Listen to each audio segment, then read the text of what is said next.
네, 오늘 돌발 변수가 나타나면서 시장의 변동성이 다시금 확대되고 있습니다. 이 중국 쪽에서의 위안화 평가 절하가 오늘 시장을 뒤흔들고 있는데요. 과연 내일장에서는 어디에 포커스를 맞춰보면 좋을까요? 내일장 미리 보기에서 살펴보겠습니다. KTB 투자증권 김윤서 연구원입니다. 연구원님 안녕하세요. 네, 안녕하세요. 네, 시장의 변수가 더욱더 늘어나고 있습니다.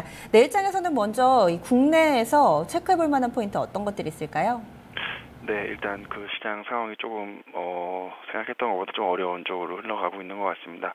일단 계속해서 좀 국내 쪽 변수보다는 좀 해외 변수들, 특히 그 외환 시장 그리고 상품 시장 변동성에 연동이 되는 그런 시장 흐름이 계속되고 있고, 기본적으로 그 큰 흐름 자체는 어쨌든 그 연준의 어떤 그 금리 인상이라는 그 큰 이벤트를 앞두고 이머징 자산 시장 전반적인 그 투자 심리 자체가 좀 위축되고 있고, 거기에 따른 연장선상에서 좀 한국 증시도 좀 분위기가 조금 계속해서 안 좋은 흐름이 이어지고 있어서 내일도 뭐 이런 큰 흐름이 좀 이어질 것 같기 때문에 그 연장선상에서 계속해서 생각을 하셔야 될 것 같고, 단기적으로는 계속해서 좀 특히 국내는 원달러 환율, 원화가 계속해서 좀 약세로 간다면 아무래도 그 외국인 입장에서는 특히 그 원화 표시 자산 들고 있는 외국인 입장에서는 계속해서 이제 환 손실이 생기게 되는 거죠. 그러니까 주가도 빠지고 또 원화도 약세로 간다면 주가에서도 손실, 그 다음에 또 원화 그러니까 외환 쪽에서도 양방으로 손실이 생기기 때문에 이런 국면에서는 아무래도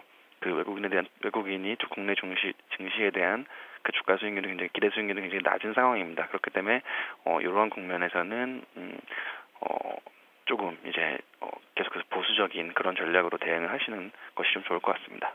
네, 결국에는 이 국내 환율도 해외 변수에 따라서 움직인다라고 볼 수 있을 텐데요. 그럼 오늘 밤에 해외 쪽에서의 주목해 볼 만한 내용들도 정리를 해주세요. 네, 일단 그 경기 지표 쪽에서는 내일 그 중국의 그 7월 실물 지표들이 발표가 됩니다. 소매 판매라든지 뭐 산업 생산 그리고 고정자산 투자 같은 그 기본적인 실물 지표가 발표가 되는데, 물론 이 경기 지표 결과 자체가 그렇게 중요하진 않겠지만 계속해서 좀 중국 경기가 안 좋은 방향으로 흘러간다면 두 가지, 특히 통화 정책이랑 또 재정 정책 쪽에서 좀 정책이 나올 가능성이 높아질 것 같습니다. 일단 통화 정책 쪽에서는 오늘 보셨다시피 그 위안화를 좀 추가적으로 또 완화시킬 그런 가능성이 계속해서 잠재를 할 것 같고요. 그다음에 위안화를 굳이 이제 더 낮추지 않더라도 위안화 변동폭을 더 확대하면서 좀 자연스럽게 위안화를 좀 더 추가적으로 전환시킬 그런 여지가 남아 있습니다. 이럴 경우에 그 위안화는 좀 달러에 좀 페그가 되어 있는 상황이기 때문에 위안화가 그 인위적으로 절하가 된다면 그 순간에 달러는 또 인위적으로 절상이 되는 거고요. 그럼 이제 원화는 또 달러 대비 원화는 계속해서 좀 약세 국면을 좀 이어갈 그런 가능성이 높습니다. 따라서 이 부분이 좀 진정될 때까지는 계속해서 조금 국내 증시의 좀 투자 심리는 좀 안 좋을 거라고 보고 있고요. 그다음 또 위안 쪽이 아니더라도 어쨌든 그 연준의 금리 인상을 앞두고 계속해서 좀 달러화가 좀 강세 기조를 유지를 해 나가고 있고, 여기에 따라서 또 상품 가격이 좀 계속해서 떨어지고 있는 그런 상황입니다.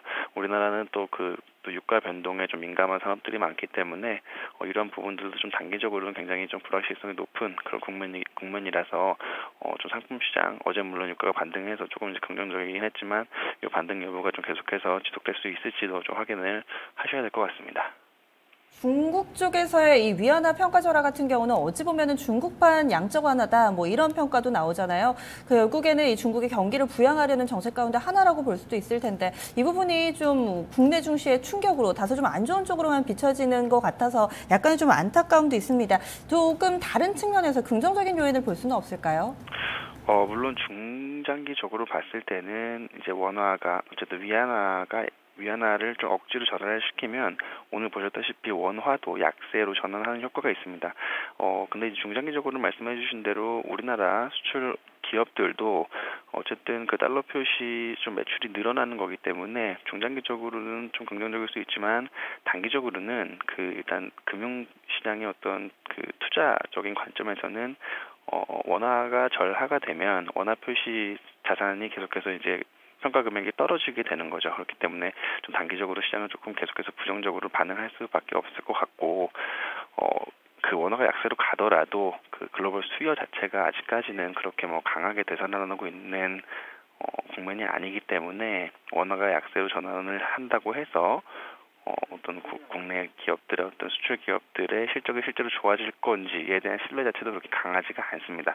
그렇기 때문에 지금 국면에서는 물론 긍정적인 측면도 중장기적으로는 있지만 위안화 약세 그리고 원화 약세에 대한 좀 부정적인 측면이 조금 더 시장을 지배하는 힘이 좀 강하지 않나 그렇게 보고 있습니다. 네, 동시효과 구간 진입을 앞두고 양 지수가 다시금 낙폭을 키우고 있습니다. 내일장 추가 하락 좀 대비를 해야 될까요? 어떻게 보세요? 일단은 조금 보수적으로 대응을 하시는 게 맞는 것 같습니다. 물론 단기적으로 좀 오늘 그 투매가 나왔기 때문에 지금 상황에서 주식을 보유하고 계신 분들은 굳이 이제 투매에 동참하시기보다는 조금 기다리시는 그런 전략이 필요하실 것 같고 현금을 보유하고 계시는 분들은 지금 아직 좀 섣불리 매수에 들어가시기보다는 워낙 이제 변동성도 크고 좀 리스크가 높은 그런 상황이기 때문에 그냥 계속해서 좀 시장이 어느 정도 방향을 잡아 나갈 때까지는 좀 기다리시는 그런 전략이 좀 필요하실 것 같습니다. 네, 말씀 고맙습니다. 네, 고맙습니다.